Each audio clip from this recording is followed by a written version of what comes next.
ಎಲ್ರಿಗೂ ನಮಸ್ಕಾರ. Today I am going to be explaining the circular flow of income. ಇದು ನಮಗೆ ಮ್ಯಾಕ್ರೋ ಎಕನಾಮಿಕ್ಸಲ್ಲಿ ನ್ಯಾಷನಲ್ ಇನ್ಕಮ್ ಚಾಪ್ಟ್ರಲ್ಲಿ ಬರುತ್ತೆ. I am not gonna be explaining completely, ಬರೀ ಬೇಸಿಕ್ಸ್ನು ಅದೇನು ಅಂತ ಹೇಳ್ತೀನಿ ಅಷ್ಟೇ. So circular flow of income ನಿಮಗೆ ಗೊತ್ತಿರುತ್ತೆ 4 ಸೆಕ್ಟರ್ಸ್ ಯಾವುದು ಅಂತ. Firms, household, government and export ಬರುತ್ತೆ. ಹಾಗೆ 4 ಫ್ಯಾಕ್ಟರ್ಸ್ ಆಫ್ ಪ್ರೊಡಕ್ಷನ್ ಯಾವುದು? ಲೇಬರ್,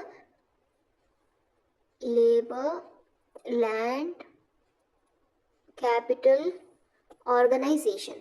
ಇದರಲ್ಲಿ ಲೇಬರ್ಗೆ ನೀವು ವೇಜ್ ಕೊಡಬೇಕಾಗುತ್ತೆ, ಲ್ಯಾಂಡ್ಗೆ ರೆಂಟ್ ಕೊಡಬೇಕಾಗುತ್ತೆ, ಕ್ಯಾಪಿಟಲ್ಗೆ ಇಂಟ್ರೆಸ್ಟ್ ಕೊಡಬೇಕಾಗುತ್ತೆ, ಆರ್ಗನೈಸೇಷನ್ಗೆ ಪ್ರಾಫಿಟ್ ಕೊಡಬೇಕಾಗುತ್ತೆ. ಇಷ್ಟು ಗೊತ್ತಿರಬೇಕು ನಿಮಗೆ.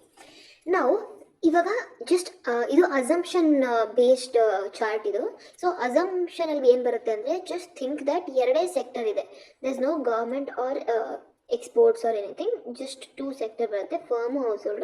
So how the money revolves around these 2 sectors in circular motion, that is called a circular flow of income. ಹಿಂಗೆ ಸರ್ಕಲ್ ಆಗೇ ಸುತ್ತಾ ಇರುತ್ತೆ ದುಡ್ಡು ಇವ್ರ ಎರಡು ಮಧ್ಯೆ. ಅದು ಹೆಂಗೆ ಅಂತ ನಾನು ಇವಾಗ ಹೇಳ್ತೀನಿ ನೋಡಿ.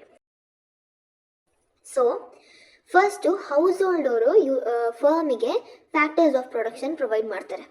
ಅಂದರೆ ಇವರೇ ಲ್ಯಾಂಡು, ಲೇಬರು ಆಗಲಿ, ಕ್ಯಾಪಿಟಲ್ ಆಗಲಿ ಅದೆಲ್ಲ ಕೊಡ್ತಾರೆ. ಸೊ ಫಸ್ಟ್ ಫ್ಯಾಕ್ಟರ್ ಸರ್ವಿಸ್ ಬರುತ್ತೆ ಹೌಸ್ ಹೋಲ್ಡಿಂದ, ಆಯಿತಾ? ಫರ್ಮ್ಗೆ ಇಲ್ಲಿ ಬರ್ದಿದೆ ನೋಡಿ, ಫ್ಯಾಕ್ಟರ್ ಸರ್ವಿಸ್.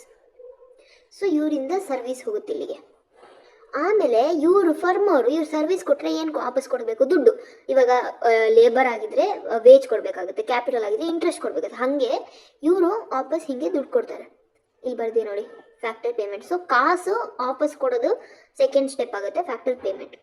ಇವ್ರಿಗೆ ಕಾಸು ಕೊಟ್ಟ ಮೇಲೆ ಇವರು ಕೊಟ್ಟಿರೋ ಹೆಲ್ಪಿಂದ ಇವ್ರೇನು ಮಾಡ್ತಾರೆ ಹೇಳಿ? ಗೂಡ್ಸ್ ಆ್ಯಂಡ್ ಸರ್ವಿಸ್ ಪ್ರೊವೈಡ್ ಮಾಡ್ತಾರಲ್ವಾ ಫರ್ಮು. ಆ ಗೂಡ್ಸ್ ಆ್ಯಂಡ್ ಸರ್ವಿಸ್ ಪ್ರೊಡಕ್ಷನು ನಡೆಯುತ್ತೆ. ಅದನ್ನು ಹೌಸ್ ಹೋಲ್ಡಿಗೆ ಕೊಡ್ತಾರೆ ನೋಡಿ. ಗೂಡ್ಸ್ ಆ್ಯಂಡ್ ಸರ್ವಿಸು ಹೌಸ್ ಹೋಲ್ಡಿಗೆ ಕೊಡ್ತಾರೆ. ಈ ಹೌಸ್ ಹೋಲ್ಡರು ಆ ಗೂಡ್ಸ್ ಆ್ಯಂಡ್ ಸರ್ವಿಸ್ ತೊಗೊಳಕ್ಕೇ ಖರ್ಚು ಮಾಡ್ತಾರೆ ಅವ್ರ ಹತ್ರ ಇರೋ ದುಡ್ಡನ್ನ. ಸೊ ಸ್ಪೆಂಡಿಂಗ್ ಆಗುತ್ತೆ ಇಲ್ಲಿ.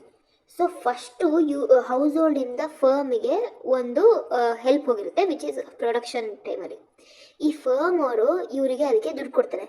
ಇವರು ಆ ದುಡ್ಡು ಖರ್ಚು ಮಾಡ್ಕೊಂಡೇ ಫರ್ಮ್ ಮಾಡಿರೋ ಗೂಡ್ಸ್ ಆ್ಯಂಡ್ ಸರ್ವಿಸ್ನ ತಗೊಳ್ತಾರೆ. ಅರ್ಥ ಆಯ್ತಾ ಹೆಂಗೆ ಸರ್ಕಲ್ ಹೋಗುತ್ತೆ ಅಂತ? ಇವರು ಗೂಡ್ಸ್ ಆ್ಯಂಡ್ ಸರ್ವಿಸ್ ತಗೊಳ್ತಾರಾ, ಇವ್ರಿಗೆ ಇಲ್ಲಿ ದುಡ್ಡು ಬರುತ್ತೆ, ಇವ್ರು ಇನ್ನೂ ಪ್ರೊಡ್ಯೂಸ್ ಮಾಡಬೇಕಾಗುತ್ತೆ. ಸೊ ಇವ್ರ ಹತ್ರ ಇನ್ನೂ ಸರ್ವಿಸ್ ಕೇಳ್ತಾರೆ. ಇವ್ರು ಸರ್ವಿಸ್ ಕೊಟ್ಮೇಲೆ ಅವ್ರಿಗೆ ದುಡ್ಡು ಕೊಡ್ತಾರೆ. ಆ ದುಡ್ಡಲ್ಲೇ ಇವರು ಇದು ತಗೊಳ್ತಾರೆ. ಆ ಥರ ಸರ್ಕ್ಯುಲರ್ ಮೋಷನಲ್ಲಿ ಹೋಗ್ತಾ ಇರೋದನ್ನೇ ಸರ್ಕ್ಯುಲರ್ ಫ್ಲೋ ಆಫ್ ಇನ್ಕಮ್ ಅಂತೀವಿ. ಇದರಲ್ಲಿ ನಾವು ABC ಅಂತಿದೆ ನೋಡಿ. ಅದು ಏನು ಅಂತ ನೋಡಿದ್ರೆ ನಿಮ್ಗೆ ಗೊತ್ತಿರುತ್ತೆ, 3 methods to measure national income: expenditure method, income method and product or value added method.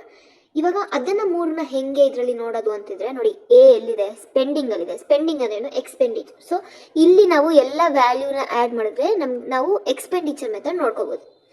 B ಎಲ್ಲಿದೆ? Goods and service. ಅಂದರೆ ಏನು ಬರುತ್ತದು? Product method, value added method. So ಇಲ್ಲಿರೋ ಎಲ್ಲ ಆ್ಯಡ್ ಮಾಡಿದ್ರೆ ನಮಗೆ ವ್ಯಾಲ್ಯೂ ಆಡೆಡ್ ಮೆಥಡ್ ಸಿಗುತ್ತೆ. ಇಲ್ಲೇನಿದೆ? ಫ್ಯಾಕ್ಟರ್ ಪೇಮೆಂಟು, ಇನ್ಕಮ್ ಮೆಥಡು, ಅದೇ ಲೇಬರ್ ವೇಜು ಅದು. ಸೊ ಇಲ್ಲಿ ನಾವೆಲ್ಲ ಆ್ಯಡ್ ಮಾಡಿದ್ರೆ ನಮಗೆ ಇನ್ಕಮ್ ಮೆಥಡಲ್ಲಿ ನಾವು ನ್ಯಾಷನಲ್ ಇನ್ಕಮ್ ಮಾಡ್ಕೋಬೋದು. So this is all about circular flow of income. I hope you all understood. ಅರ್ಥ ಆಗಿದ್ರೆ ಸಬ್ಸ್ಕ್ರೈಬ್ ಮಾಡಿ, ನಿಮ್ಮ ಫ್ರೆಂಡ್ಸಿಗೂ ಎಲ್ಲ ವೀಡಿಯೋ ಕಳಿಸಿ, ಅವ್ರಿಗೆಲ್ಲ ಡೌಟ್ ಇದ್ದರೆ.